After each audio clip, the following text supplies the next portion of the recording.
बहुत ही अच्छा अभिनव प्रयास है। भारत सरकार द्वारा ये पोर्टल विकसित किया गया और अधिक से अधिक मात्रा में हम लोगों ने इसमें वीडियोस अपलोड किए हैं और इस प्लेटफॉर्म को प्रचार प्रसार किया है। मेरे आपसे भी सबसे विनम्र अनुरोध है कि इस दीक्षा प्लेटफॉर्म को प्रयोग करिए। बहुत सरल है, बहुत ही ईजिली नेविगेबल है और सारे टेक्स्ट बुक्स में QR कोड के माध्यम से किसी भी चैप्टर का अगर अगले दिन आप चैप्टर को पढ़ा रहे हैं तो एक उससे पहले दिन आप इस QR कोड के माध्यम से उस वीडियोज़ को देखते हुए, हमारे टीचर्स के माध्यम से अच्छे वीडियोज़ बनाए गए हैं, वीडियोज़ देखते हुए उस अपना क्षमता वृद्धि करते हुए अभ्यास करें ताकि बहुत अच्छी तरह आप उस पाठ को कक्षा में संचालित कर पाएँ और वो लर्निंग आउटकम को आप हासिल कर पाएँ। सफलतापूर्वक हम बच्चों में ग्रेड कॉम्पिटेंसी हासिल करा पाएँ।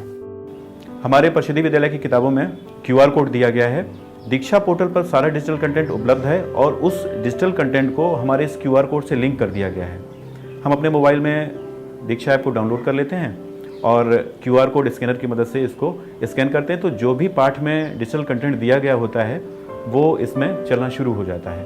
तो बच्चे इससे बहुत ही आसानी से और रुचिकर ढंग से सीख लेते हैं। इस ऐप का जो एक सबसे बड़ा जो लाभ ये देखा जा रहा है कि जो बच्चे सीखने में पहले अक्षम रहते थे या पिछली सीटों पर बैठते थे, टीचर से जिनका इंटरेक्शन नहीं था, वो अब आगे बढ़ चढ़ के इस ऐप का उपयोग कर रहे हैं। और आजकल मोबाइल जो है हर घर में है, बच्चे खुद अपने घरों में भी इस QR कोड स्कैन करके और चैप्टर को अपने मोबाइल से भी पढ़ना सीख रहे हैं। शैक्षणिक जो गुणात्मक सुधार है वो बच्चों में आ रहा है और टीचर्स में भी इस एप्लीकेशन को लेके एक उत्साह है।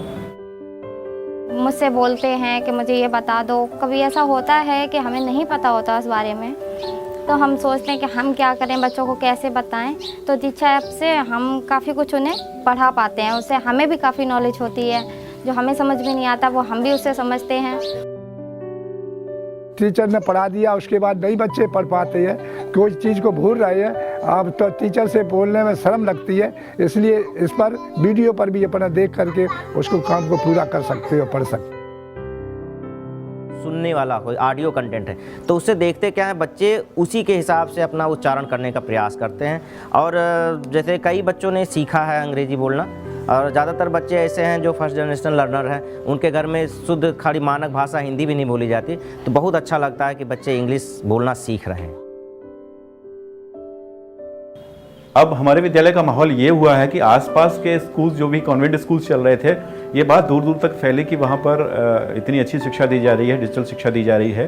कुछ आसपास के स्कूल से बच्चे उन्होंने अपने प्राइवेट स्कूल से निकल करके हमारे विद्यालय में दाखिला करवा लिया है। मुझे संस्कृत पढ़ना बहुत अच्छा लगता है, पर मैं ठीक से उच्चारण नहीं कर पा रही थी, इसीलिए मैंने दीक्षा ऐप से वीडियो देखा और मैंने उसी से सीखा और बहुत अच्छा गाती हूँ और बहुत अच्छा पढ़ती भी हूँ। पहले की अपेक्षा मैं अब घर पे ज़्यादा पढ़ती हूँ, क्योंकि मोबाइल से दीक्षा के वीडियो देखकर मुझे समझ में आ जाता है और इसलिए मैं घर पे स्कूल से ज़्यादा घर पे अधिक पढ़ लेती हूँ। जब मैं कभी भी कोई किताब पढ़ता था तो मुझे कम समझ में आते थे। मेरे सर ने बताया था कि दीक्षा ऐप से तुम पढ़ाई करो, तुम्हें समझ में आएगा। तो मैंने जब मानव के पोषण के बारे में QR कोड से स्कैन किया तो उसमें देखा कि उसमें डाइजेस्टिव सिस्टम बताया है, तो मुझे तो पहले मुंह के बारे में पता था। फिर जब मैंने देखा पूरा वीडियो तो उसमें पाचन क्रिया ये भी बताया कि इस अंग में पाचन क्रिया होती है। और मैं यहाँ से जाता हूँ घर पे तो QR कोड से स्कैन करके जंतुओं के पोषण के बारे में जानकारी प्राप्त की है। और यहाँ मुझे दीक्षा ऐप यही अच्छा लगता है कि उसमें क्विज खेलने को मिलता है, वीडियो देखने को मिलता है, जैसे लगता है कि कोई गेम खेल रहे हैं। उसी तरह मैं पढ़ाई करता हूँ, खेल खेल में मैंने पढ़ाई भी की है। हमको इंग्लिश पढ़ने में बहुत दिक्कत होती थी और हमारा प्रोनाउंसिएशन अच्छा नहीं था। जब हमने दीक्षा ऐप से QR कोड को स्कैन किया तो उसमें प्रोनाउंसिएशन बहुत ही अच्छे से समझा रहे थे तो हमको बहुत अच्छा लगा, उससे मैंने इंग्लिश पढ़ना सीख ली।